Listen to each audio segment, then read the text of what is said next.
Profesor Dr. Insinyur Dewa Ketut Sudarsana MT.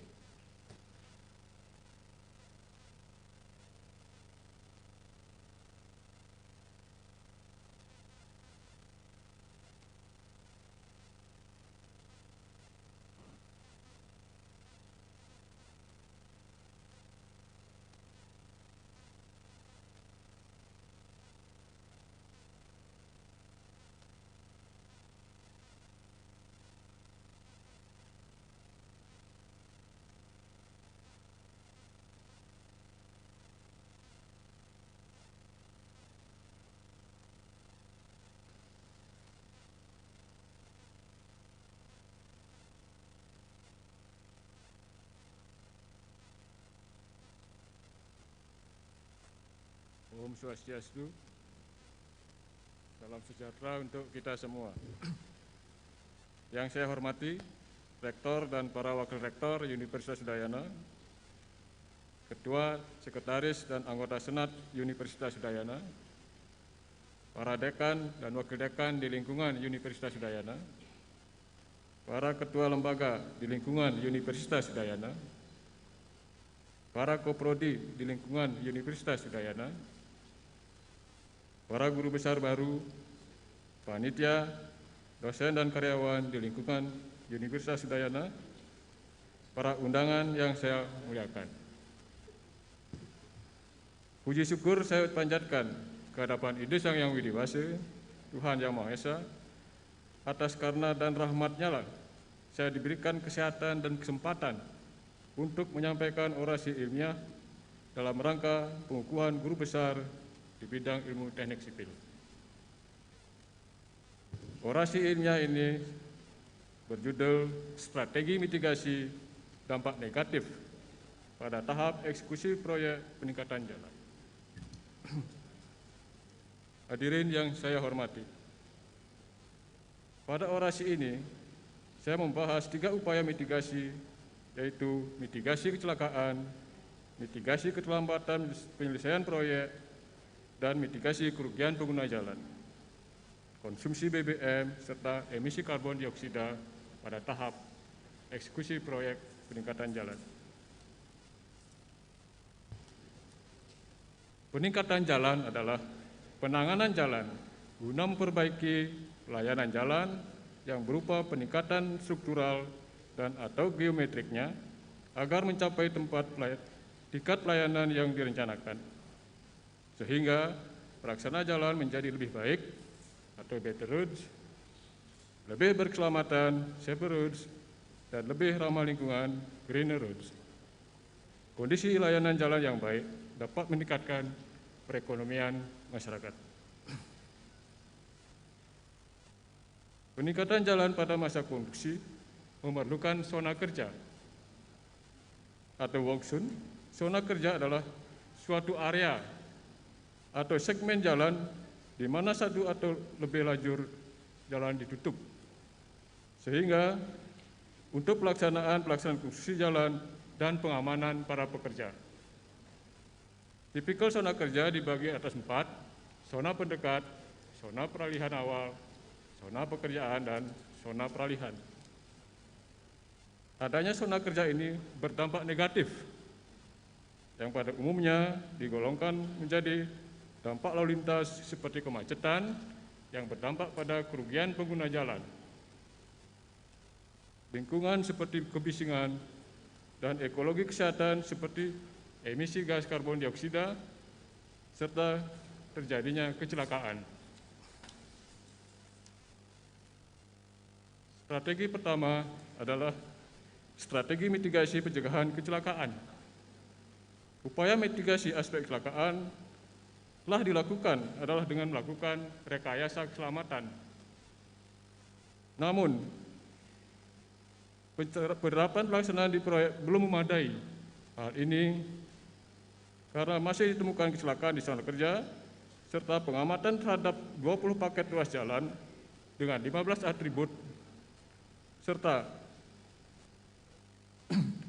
dengan 15 atribut rekayasa keselamatan ditemukan pemasangan perambuan dan isyarat apil masih baru rata-rata mencapai 68%.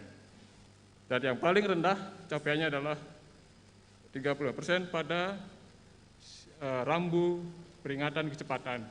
Nah, ini yang menyebabkan kadang-kadang pengendara lalai bahwa ada proyek ini ya. Upaya strategi meningkatkan rekayasa keselamatan adalah sekarang dengan melakukan penilaian kinerja aspek keselamatan. Model ini dibangun menggunakan atribut yang dikeluarkan oleh Direktorat Jenderal Bina Marga tahun 2012. Pembobotan pada zona kerja ini dilakukan dengan menggunakan metode analytical hierarchy process atau dikenal dengan AHP. Skor penilaian penerapan atribut menggunakan skala Likert 1-5 dengan deskripsi mengikuti kaidah audit.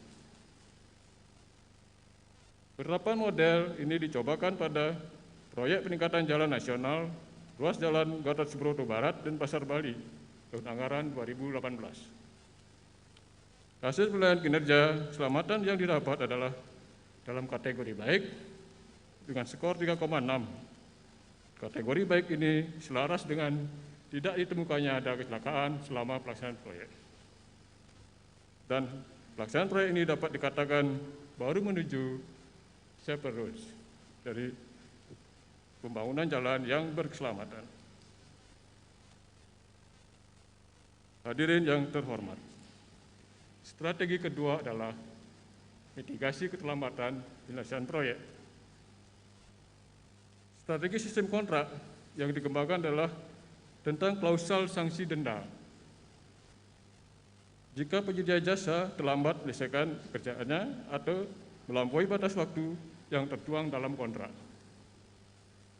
Di Indonesia, sanksi denda keterlambatan penyelesaian pekerjaan ini diatur dalam Peraturan Presiden tentang pengadaan barang dan jasa, mulai dari Perpres 54 2010, Perpres 16 2018, Perpres 12 2021 yang terbaru. Pada kontrak-kontrak proyek peningkatan jalan, umumnya ditemukan bahwa sanksi denda ditetapkan 1/1000 atau 1/mil per hari dari nilai kontrak. Nilai 1/1000 ini dipandang tidak setimpal dengan dampak yang ditimbulkannya apabila pelaksanaan proyek ini terlambat. Di Amerika, sanksi denda ditentukan berdasarkan kerugian pengguna jalan atau yang disebut dengan Daily Road User Cost, yang dikenal dengan metode ID, insentif dan disinsentif. Apabila kontraktor mengalami keterlambatan, maka dikenakan sanksi denda atau disinsentif. Sedangkan apabila dia menyelesaikan pekerjaan lebih awal, diberikan insentif. Sebagai variabel dalam menentukan ID adalah kerugian pengguna jalan harian atau daily road user cost. Kajian sanksi denda keterlambatan ini yang setimpal dengan kerugian pengguna jalan di Indonesia mulai diteliti tahun 1998. Pada saat penelitian itu ditemukan besaran persentase dari kerugian pengguna jalan terhadap nilai kontrak, ditemukan ada yang lebih besar dari 1/mil. Dan responden dari penyedia jasa menyatakan sanggup dikenakan sanksi denda jika terlambat proyeknya lebih besar dari 1/1000.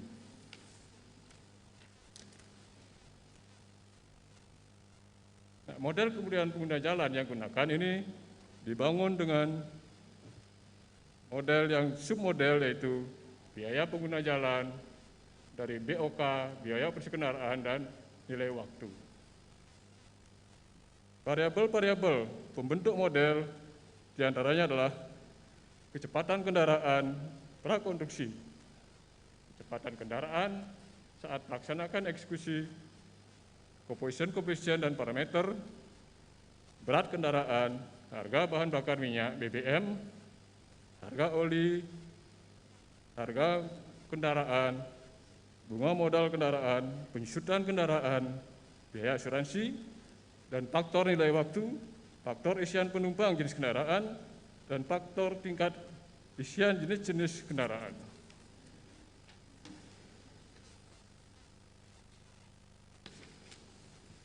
Aplikasi model ini dipandang sangat rumit karena banyaknya variabel. Kemudian penggunaan model ini disempurnakan dengan lebih sederhana, menggunakan variabel yang lebih sederhana. Model yang dibangun ini adalah mencari hubungan antara biaya pengguna jalan terhadap nilai kontrak, sanksi denda.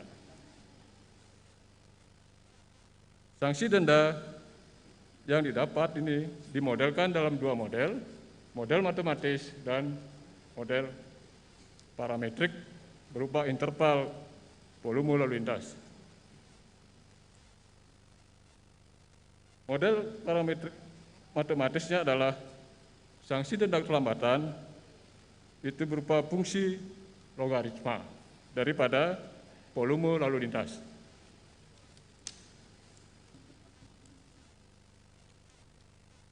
Selanjutnya. Nah, interval daripada volume lalu lintas ini menentukan sanksi denda. Apabila volume lalu lintas lebih kecil dari 11.400 satuan mobil penumpang, sanksi denda dapat ditentukan sebesar 0,23%. Apabila rata-rata dari sanksi denda adalah 0,29%, berada pada interval volume lalu lintas antara 24.000 sampai dengan 33.000 satuan mobil penumpang per hari.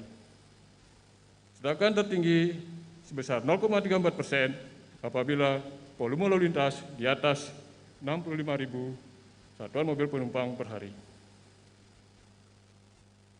Hadirin yang terhormat, strategi ketiga adalah strategi mitigasi dengan pengaturan jam kerja. Strategi mitigasi dampak negatif akibat sana kerja ini dilakukan dengan menggunakan optimasi pada saat pelaksanaan proyek konstruksi berdasarkan jam kerja. Jam kerja digunakan adalah dari jam pertama itu jam 06 pagi sampai 07 pagi dan berakhir pada jam ke-24 pukul 05 sampai 06. Variabel yang terlibat dalam pemodelan digunakan untuk memodelkan konsumsi bahan bakar selama masa pelaksanaan konstruksi. Dengan mengandung variabel kecepatan kendaraan prakonstruksi, kecepatan kendaraan masa konstruksi, berat kendaraan, koefisien parameter seperti tanjakan rata-rata, turunan rata-rata, dan derajat tikungan jalan rata-rata. Analisis mitigasi dilakukan menggunakan optimasi dari data yang terkumpul pada 7 ruas jalan, peningkatan jalan tahun 2014. Dengan menggunakan 7 kasus ini, didapat peningkatan pemborosan BBM adalah 176 liter per kilometer per hari. Dengan model seperti Y sama dengan 0,017 X pangkat 3 dikurangi 0,4479 X kuadrat ditambah 0,4671 X dan 1,259. Jam optimum artinya minimum yang didapat untuk mitigasi dampak ini adalah pada jam yang ke-21 yaitu antara pukul 02 sampai 03 pagi. Dengan menggunakan titik poin interval ini didapatkan bahwa jam optimum yang minimum digunakan adalah pukul 22 sampai 05.00. Hadirin yang terhormat, demikian strategi mitigasi, namun harus diikuti dengan upaya lain untuk pencegahan keselamatan. Hasil kinerja dari stakeholder harus diikuti dengan pemberian penghargaan ataupun sanksi apabila nilai kerjanya berada pada nilai bagus maupun buruk. Sedangkan untuk sanksi denda keselamatan dapat diusulkan penggunaan insentif apabila kontraktor juga melaksanakan kerjaan lebih awal. Sedangkan untuk mitigasi pekerjaan menggunakan jam kerja lembur diikuti dengan peninjauan harga satuan pekerjaan untuk kondisi pekerjaan malam.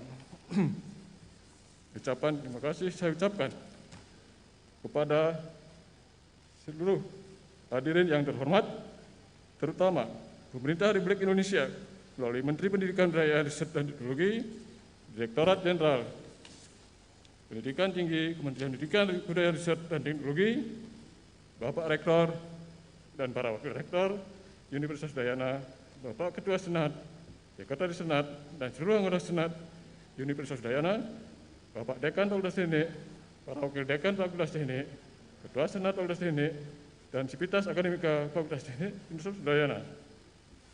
Tim penilai angka kredit, revisor karya ilmiah, pimpinan dan staf SDM, Bapak Koprodi Teknik Sipil, Koprodi Magister Teknik Sipil, dan Sivitas Akademika Teknik Sipil Universitas Udayana, pada almarhum orang tua saya, Deo Madirake dan Sakret Mari, yang telah mengorbankan segalanya demi keberhasilan anak-anaknya, almarhum mertua, Ketut Sare, dan Mades Wirni, yang selalu memberikan dorongan dalam meniti karir saya, istri tercinta, Dr. Love Putu Padisari, dengan penuh kasih sayang, pengorbanan, dan dengan setia mendampingi saya untuk pencapaian saya sampai hari ini.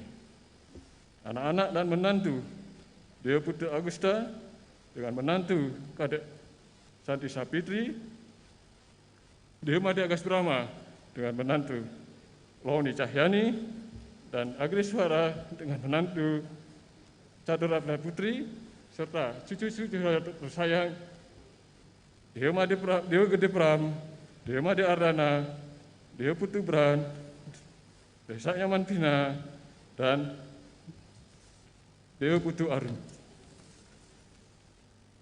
Kemudian saudara-saudara saya yang sekeluarga tergabung dalam keluarga besar Ware Deo Madirake, yang tidak dapat saya sebutkan satu persatu atas doa, bantuan, moral, dan material selama ini. Kemudian juga ucapan terima kasih kepada panitia pengukuhan guru besar Universitas Udayana, para bapak dan ibu guru tingkat SD, SMP, SMA, kemudian perguruan tinggi dari sarjana, pasca sarjana, magister, dan doktor teknik sipil di Universitas Brawijaya. Akhirnya saya mengucapkan terima kasih yang sedalam-dalamnya kepada semua pihak yang tidak dapat saya ucapkan satu persatu atas bantuan, dorongan, dan doa yang diberikan. Mohon maaf apabila terdapat ucapan kata yang tidak berkenan. Om Santi Santi Om.